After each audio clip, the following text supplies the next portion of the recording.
गौतम बुद्ध का जीवन हर किसी के लिए प्रेरणादायी है। गौतम बुद्ध बौद्ध धर्म के प्रवर्तक थे। इनका जन्म 483 ईस्वी पूर्व तथा महापरिनिर्वाण 563 ईस्वी पूर्व में हुआ था। बचपन में उनको राजकुमार सिद्धार्थ के नाम से जाना जाता था। बौद्ध ग्रंथों के अनुसार गौतम बुद्ध के जन्म से 12 वर्ष पूर्व ही एक ऋषि ने भविष्यवाणी की थी कि यह बच्चा या तो एक सार्वभौमिक सम्राट या महान ऋषि बनेगा। 35 वर्ष की आयु में उन्हें ज्ञान की प्राप्ति हुई थी। वह संसार का मोह त्याग कर तपस्वी बन गए थे और परम ज्ञान की खोज में चले गए थे। आइए आज हम आपको सिद्धार्थ के महात्मा बुद्ध बनने तक के सफर के बारे में बताते हैं। जन्मकाल। बुद्ध का गोत्र गौतम था। बुद्ध का वास्तविक नाम सिद्धार्थ गौतम था। उनका जन्म शाक्य गणराज्य की राजधानी कपिलवस्तु के निकट लुम्बिनी में हुआ था। बुद्ध के जन्म के 7 दिन के भीतर ही उनकी माता का देहांत हो गया था। उनका पालन पोषण उनकी मौसी गौतमी ने किया था। शिशु का नाम सिद्धार्थ रखा गया था। शाक्य वंश के राजा शुद्धोधन सिद्धार्थ के पिता थे। सिद्धार्थ के जन्म से पूर्व हुई भविष्यवाणी से परेशान होकर उनके पिता ने उन्हें तपस्वी बनने से रोकने के लिए राजमहल की परिधि में रखा। गौतम राजसी विलासिता में पले बढ़े, बाहरी दुनिया से आक्रांत, नृत्य करने वाली लड़कियों द्वारा मनोरंजन, ब्राह्मणों द्वारा निर्देशन और तीरंदाजी, तलवारबाजी, कुश्ती, तैराकी और दौड़ में प्रशिक्षित किए गए थे। कम उम्र में ही उनका विवाह राजकुमारी यशोधरा से करा दिया गया। दोनों का एक पुत्र भी हुआ जिसका नाम राहुल था। गौतम बुद्ध की वजह से बदल गया इस स्त्री का जीवन, जाने कैसे।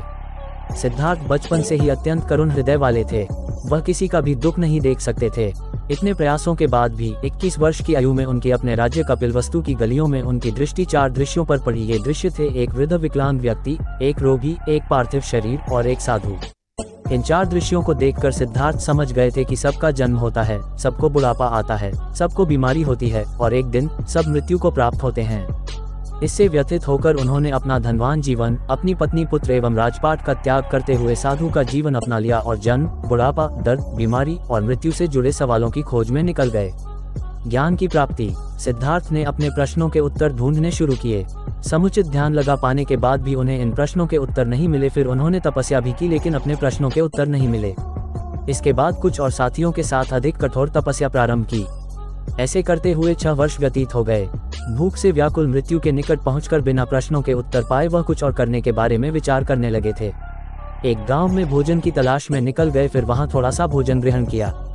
इसके बाद वह कठोर तपस्या छोड़कर एक पीपल के पेड़, जो अब बोधि वृक्ष के नाम से जाना जाता है, के नीचे प्रतिज्ञा करके बैठ गए कि वह सत्य जाने बिना उठेंगे नहीं।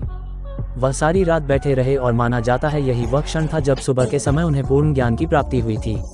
उनकी अविद्या नष्ट हो गई और उन्हें निर्वाण यानी बोधि प्राप्त हुई और वे 35 वर्ष की आयु में बुद्ध बन गए।